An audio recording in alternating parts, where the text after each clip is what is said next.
It's the 12th of July, 1932, and Tomáš Baťa is looking into a foggy daybreak out of the window in his villa in Zlin, Czech Republic. In an hour, he is supposed to be flying to Zlin, Switzerland, to finalize setting up a new manufacturing plant which is to be led by his son of the same name. After midday, he then needs to travel to Dresden in Germany to meet his business partners, and in the evening, he needs to be back in Zlin in the Czech Republic to review the running of the local factory. Just a day like any other in the life of a businessman, Tomáš Baťa. Fingers crossed he can make it all in time. It's 5:54 a.m. The engines of the aeroplane are started and waiting to take off, but the fog isn't thinning. The pilot and the passenger took a while to consider the situation, but the 56-year-old Tomáš Baťa, the shoemaker who conquered the world, gives the pilot a command to take off, despite the heavy fog still laying siege to Zlin. A few kilometers after the takeoff, the Junker's aeroplane crashed, killing both men on board.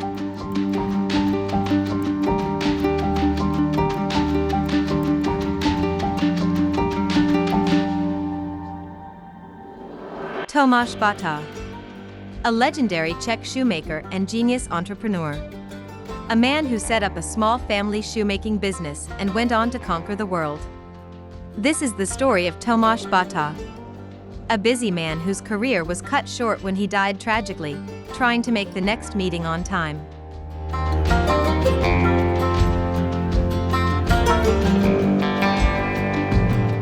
Tomáš Baťa was born in Zlin, Moravia, Austria-Hungary, in today's Czech Republic on April 3, 1876. His father was a shoemaker, foreman and manufacturer of slippers, Antonín Baťa. Together with his two siblings, he grew up in their father's workshop.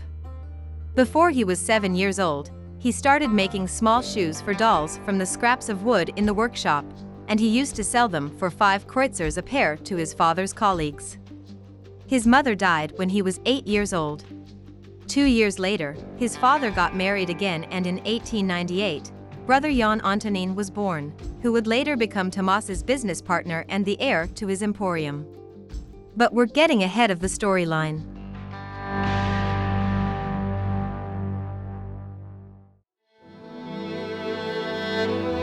For the moment, Tomáš is only 14 years old and he doesn't cope well with his new situation. He uses his father's workshop as a place of escape. At this time, he is already considered an experienced shoemaker, but he's looking for more. His conservative father refuses Tomáš's ideas on efficiency improvements of the operation, and more often than not, they end up arguing. Tomáš is not even 18 yet when he and his siblings Anna and Antonín decide to become independent. They ask to be paid off their mother's inheritance of 800 guldens, equivalent to $320 at the time, and they opened their new workshop on the Zlin Square. They bet everything on Wallachian quilted boots with wool, which didn't work out. After the first year of production, they owe their suppliers 8,000 guldens and their business is on the verge of bankruptcy. On top of everything, Antonín was enlisted in the army, leaving Tomáš running the business on his own. And so he started again, and this time, in a different way. His way. He changes leather for linen and creates new Baťa shoes with leather soles, which quickly became a hit. Though his organization was newly established, the family had a long history of shoemaking, spanning 8 generations and over 300 years. This heritage helped boost the popularity of his new firm very quickly. Tomáš received orders from Prague, Slovakia, and even an order for several thousand pairs of shoes from Vienna. Tomáš travels to Frankfurt in Germany to buy a few manually driven shoemaking machines, due to which he manages to not only manufacture the order from Vienna but deliver it, too. In 1904, he traveled to Lynn, a city outside of Boston, Massachusetts, in the United States that was then the center of world footwear production. He worked on an assembly line and learned about its machinery. In his factory back in home, he introduces some rather novelty ideas.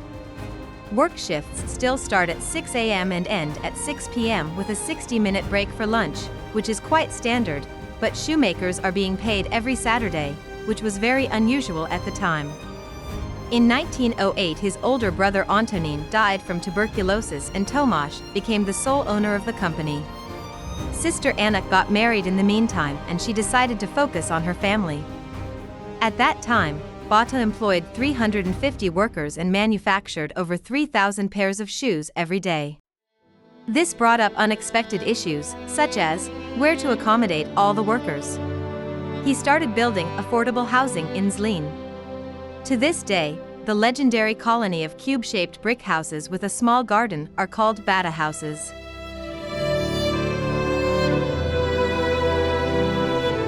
We move along to 1912. Tomáš is successful not only at work but also in his private life. At 36 years of age, he married 19-year-old Maria Menchik, the daughter of the manager of the Vienna University Library, who gave him their first son, Tomáš, 2 years later. But then, the World War came and the company was shaken, but Baťa is a pragmatic leader and he finds a way to survive the odds economically. He travels to Vienna with a few thousand guldens for inevitable bribes, and with a glorious plan in mind. He will put Austro-Hungarian soldiers in Baťa shoes. In Vienna, Baťa met the heads of the military and he learned that artillery personnel will need leather shoes with linen tops, which is exactly what Baťa can make. The order is 500,000 pairs as soon as possible. Baťa accepts immediately, with just one condition. His workers will not be enlisted in the war. He saves their lives and preserves their livelihood, and he supplies the giant order exactly as agreed. Manufacturing for the needs of the military is just one leg of the business. The other is the network of Baťa stores. In these stores, Baťa keeps prices of his shoes at nearly pre-war level despite serious inflation. On top of that, he uses his own funds to compensate skyrocketing prices of food to his 4,000 employees. Despite the general belief that Baťa's company made a lot of money from the war, the company reports a loss in total of over 3 million crowns. But his main goal was accomplished. The company survived the war. But soon it will be shown that the really bad times are yet to come. The end of the war brought relief and euphoria from the formation of an independent Czechoslovakia. But at the same time, a deep financial crisis breaks out. People don't have money, warehouses are full of goods, and there is a profound lack of sales. During this crisis, Baťa proves to be a genius strategist and businessman yet again. He recognized the needs of his customers, whose purchasing power had been significantly reduced in the aftermath of the war, and enlarged his offerings to produce low-cost shoes for the general public. He reduces the price of his shoes twice, in the end by a whole 50%. These discounts start pulling people in, the competition is unable to react and Baťa's cheap shoes completely take over the market. The company undergoes an upward swing again and Baťa decides to pour more fuel into the fire. During the interwar period, Baťa again visited the United States to observe progress at the River Rouge plant of Henry Ford in Dearborn, Michigan. Upon his return, he directed his company to look towards decentralizing operations. He purchased new machines and set up line production inspired by Ford's factory. He broadens the network of stores in Czechoslovakia and abroad, and he comes up with now legendary Baťa prices that end with a 9. Another revolutionary innovation of Baťa was the introduction of standalone internal business units within the enterprise. Each department in the manufacturing process purchases the goods from the previous one, and after processing it, it sells it to the next department. This has a tremendous effect on the production quality as well as the responsibility of the management. The head of each department needed to thoroughly check the incoming goods for defects, after which they were personally responsible for them. Baťa also realized the importance of marketing. The Baťa company established their own film studio and produced unique advertisement clips for the time.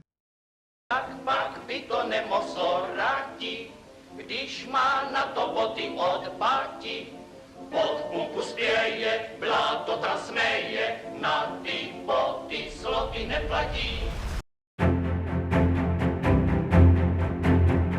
Tomáš Baťa becomes one of the first pioneers of employee welfare and social advancement programs. The care he gives to the factory and to the stores is also given to his employees. For example, he wasn't happy with the level of education of his apprentices, so he implemented another novelty that he copied from his time in the United States. His employees were free to visit the so-called Baťa School of Work to learn better qualifications or to learn foreign languages. The school had a strict regime and, for example, physical condition was one of the priorities. But results were achieved quickly. Just 4 years after the financial crisis began, the company employed over 40,000 people and it exported 100 million pairs of shoes to 82 countries of the world. He also established factories and companies in other countries, including Poland, Yugoslavia, France, the Netherlands, Denmark, the United Kingdom, and away from Europe, the United States and India. These factories were allowed to be self-sufficient and autonomous in their design, production and distribution strategies, to be able to cater to their local population. But each coin has two sides. And so Baťa, being the successful and wealthy entrepreneur he is, becomes a thorn in the sides of certain people. At the forefront of them is the newly established Communist Party, whose members ruled the Zlin town hall. They, as part of their propaganda, painted Tomáš Baťa as a cynical capitalist and an exploiter. And so Tomáš Baťa entered politics at the age of 47 in 1923. He becomes the mayor of Zlin shortly after and gains the power to decide not only over the fate of his ever-growing factory but also over the development of the city. He put across the concept of Zlin as a garden city, an initiative that he later exported to all cities with Baťa factories around the world. He built hospitals for his workers, and schools for their children, and his classic Baťa houses filled up most of the city.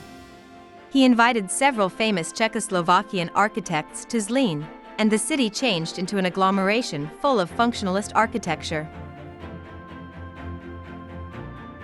The Baťa factory itself stopped being just a shoe manufacturer, and more industrial fields were added to the business. Tannery, chemistry, rubber and paper industry, mechanical engineering, manufacturing of aeroplanes. The company was the world's first to use air transportation for travel of not only high-echelon staff but also to send skilled workers quickly to places where their skills were critically needed. The emphasis was on the timely deployment of manpower, not on the creation of prestige travel for a few chosen. In the early 30s, Baťa's factory spanned 35 industry sectors and it had branches in 54 countries on 4 continents around the world. Baťa churned out millions of pairs of shoes and it made Czechoslovakia the largest exporter of shoes in the world at the time.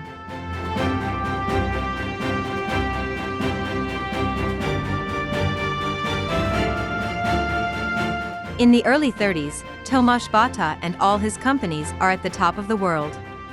But then, the tragic 12th of July, 1932, comes.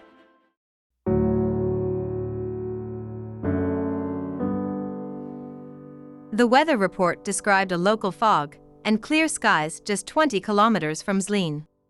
And so Baťa insisted that they take off soon. The pilot countered and suggested moving the flight to a later time, but Baťa needed to go and he overruled the pilot's suggestion. The airplane disappeared in fog and crash-landed after only 8 minutes of flight, killing both men on board. The tragedy was reported by newspapers around the world. Hundreds of condolence telegrams were sent to Zlin. Even one from the president T.G. Masaryk. The obituary was written by none other than the famous Czech writer Karel Čapek. The ceremony was held on the July 14, 1932. The coffin with the remains of Mr. Boss, as workers called Baťa, left the factory to the sound of sirens and 100,000 people marched to the local forest cemetery, where he laid Tomáš Baťa to rest. The man who made it from his father's personal workshop to the most significant businessman of the First Czechoslovak Republic. His legacy lives on. The thought of marrying business with the life of the entire community stayed in Zlin forever. In 1934, the son Tomáš Baťa established an industrial manufacturing unit, south of Kolkata, India. It was a complete industrial settlement and was named Baťa Nagar. A metro station in Delhi, Bata Chowk, is also named after him. Anticipating the Second World War, Bata's son Tomáš, along with over 100 families from Czechoslovakia, moved to Canada in 1939. There he developed the Bata Shoe Company of Canada, founding the factory town of Batawa, Ontario.